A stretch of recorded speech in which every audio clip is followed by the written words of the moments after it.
Have you ever noticed how some stories kind of pull back the curtain, like they reveal these hidden connections, they make you see how things overlap in ways you wouldn't expect, and they show how different worlds are actually intertwined? Yeah, definitely. That's kind of where we're going today. We're going to dive into this really fascinating and kind of unsettling intersection of power, technology, and how influence works behind the scenes. Absolutely. We're taking a deep dive into this really compelling and recent history.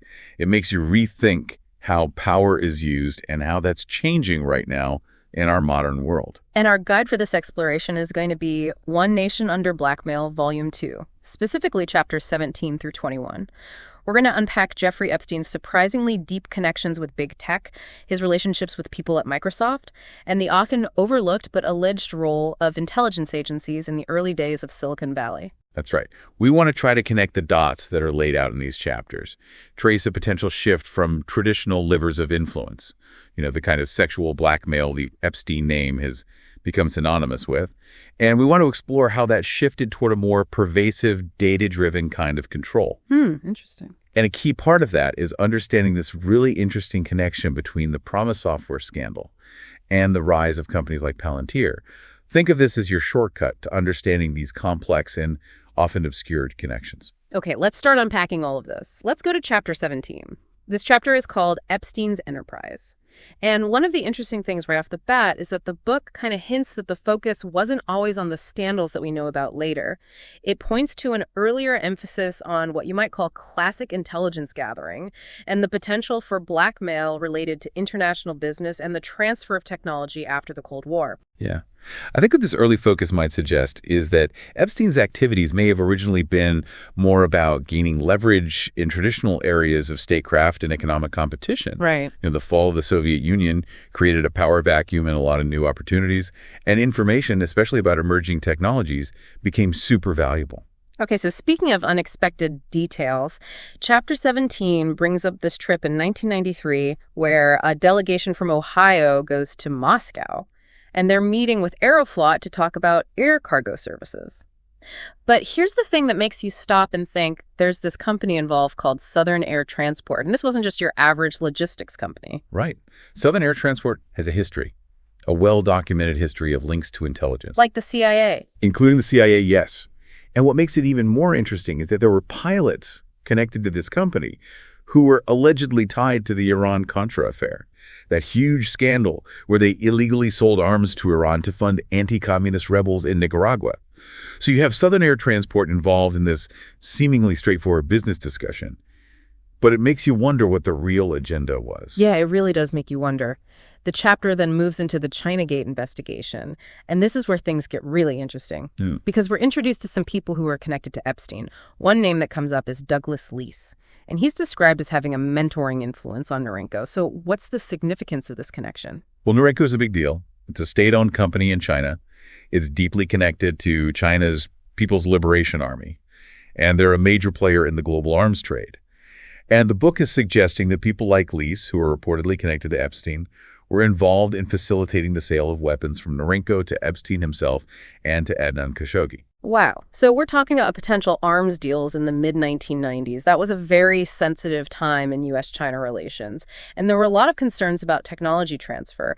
This paints a picture of Epstein's network potentially being involved in some really sensitive, high-stakes areas. That's right. That mid-1990s timeframe is crucial. It was a time of complex diplomatic and economic engagement between the U.S. and China. But there was also growing anxiety about China's increasing power, both economically and militarily. These allegations about individuals with Epstein connections facilitating arms, deals with a company directly linked to the Chinese military, well, it definitely adds a controversial and potentially destabilizing layer to that historical context. And the connections go even further. The chapter also mentions alleged links to the Democratic National Committee, DNC, and there's the suggestion of some shady donations connected to these people involved in these arms deals. Now, it's important to remember that we're just reporting what's in the source material. We're not taking sides or drawing our own conclusions about these allegations. I think what this really highlights is the potential reach and influence of Epstein's network across different power centers and across political lines. These allegations about donations to the DNC linked to these arms deals, it underscores how these activities could potentially intersect with mainstream politics. So let's move on to Chapter 18, Predators. Here, the focus shifts to Epstein's methods, how he reportedly recruited and controlled people. And Ghislaine Maxwell's role is really central here. Yeah. This chapter gives you a really disturbing glimpse into the alleged inner workings of Epstein's operation. The book talks about young women being lured into his circle through various means, modeling agencies, social connections. It really paints a picture of a very deliberate effort to identify and groom potential victims. And it wasn't just about social manipulation, right? There's mention of surveillance and even creating compromising situations. That seems like a key element in how Epstein allegedly maintained control. Yeah, absolutely. These allegations of surveillance suggest a really calculated effort to gather information that could then be used for coercion and control.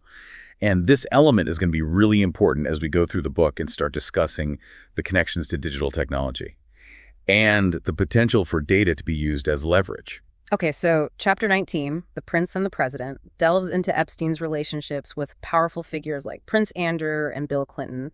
And the book emphasizes how long these relationships lasted. It points to various reports and media coverage over the years. The key point here is that these were not casual or fleeting encounters.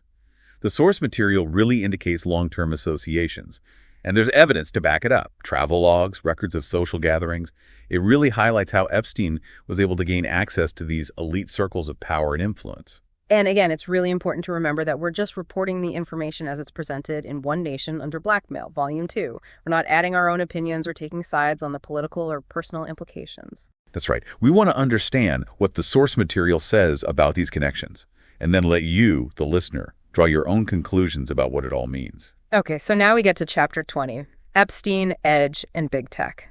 This is where our deep dive into the tech world really kicks off. And we're introduced to Gemini Israel Ventures. This is a fund with links to Israeli intelligence veterans like Jonathan Pollard and Rafi Etan, and they were making early investments in technology.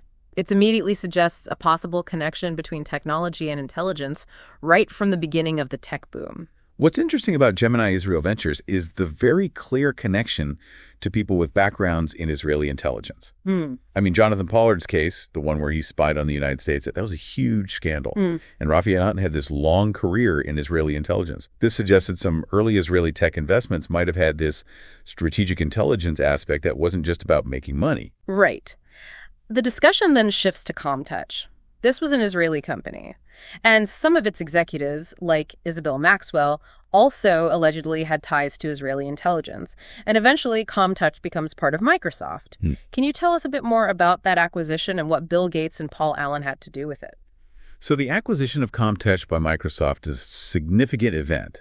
It brought technology developed in Israel, potentially with intelligence links, directly into one of the most powerful tech companies in the world.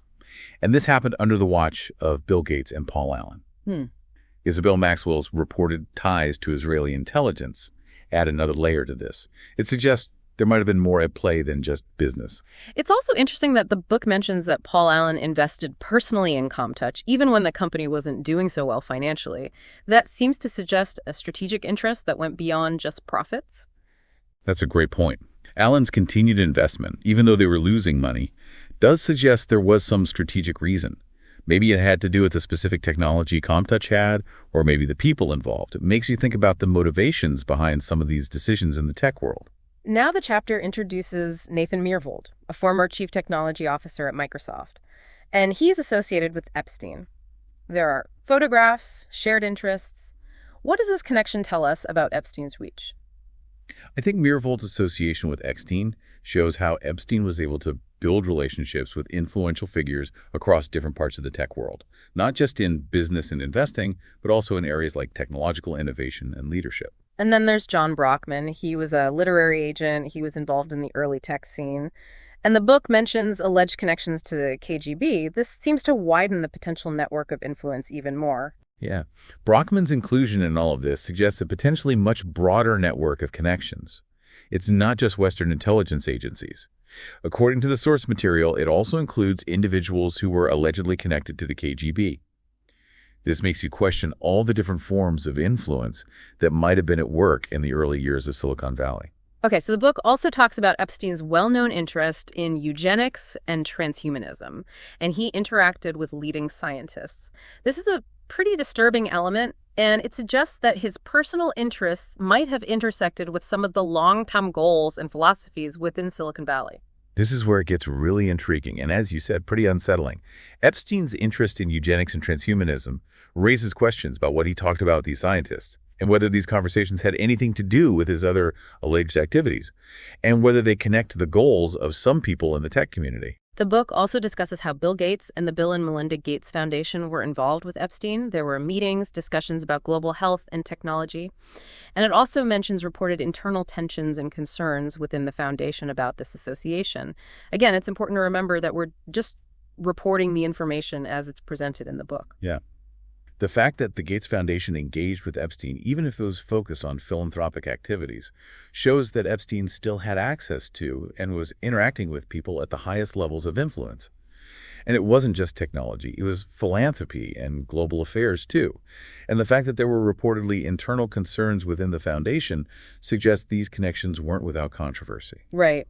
Okay, so all of this brings us to Chapter 21, From PROMIS to Palantir, The Future of Blackmail. And the chapter starts by explaining this concept of a panopticon.